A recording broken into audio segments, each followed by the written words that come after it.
2 বছর আগে একটি মেয়ের সাথে বিয়ের কথা হয়েছিল। এখন কোনো কারণবশত হয় নাই, মাঝে কথা বন্ধ ছিল। 2 মাস আগে বাড়ির সব জানাই আবার। এখন ফ্যামিলি ভাবে কথা হয়, খোঁজ খবর নিয়ে আব্বা রাজি না এখন, কিন্তু মেয়ে নাকি আমাকে এখন খুব পছন্দ করে। আমি সব জায়গা থেকে ব্লক দিয়েছি তাকে কষ্ট দেয়াতে এখন কোনো গুনাহ হবে কিনা আমার?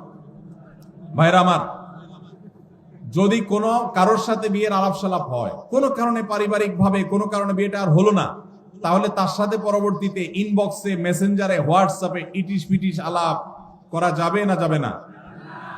যদি করেন তাহলে সেটা হবে জেনা। সেটা হবে কি? জেনা। এখন যদি বলেন যে না, সে মেয়ে আমাকে ডিস্টার্ব করে, হাই হ্যালো জিজ্ঞাসা করে, আজের কথা জিজ্ঞাসা করে, তাহলে সোজা ব্লক মারবেন। সোজা কি মারবেন? আর এই ব্লক মারলে যদি মনে হয় যে না, তিনিও তো একজন মানুষ, তার মনে কষ্ট দিলে কি আল্লাহ খুশি হবে, তাহলে বুঝবেন যে সাক্ষাৎ শয়তান হাজির হয়ে গেছে। কি হাজির হয়ে গেছে? শয়তান হাজির হয়েছে। কারণ শয়তান আপনাকে মানবিক ভালো মানুষ বানানোর চেষ্টা করছে। আসলে এটা হলো নেক্সুরাতে ধোঁকা। আপনাকে আসলে শয়তান জেনার দিকে নিয়ে যেতে চায়। অন্যায় থেকে বাঁচার জন্য, হারাম থেকে বাঁচার জন্য যদি কাউকে আপনি ব্লক লিস্টে রাখেন, ইনশাআল্লাহ গুনাহ তো দূরের কথা, উল্টা সওয়াব হবে আল্লাহর কাছ থেকে। আল্লাহ আমাদেরকে তৌফিক দান করুন।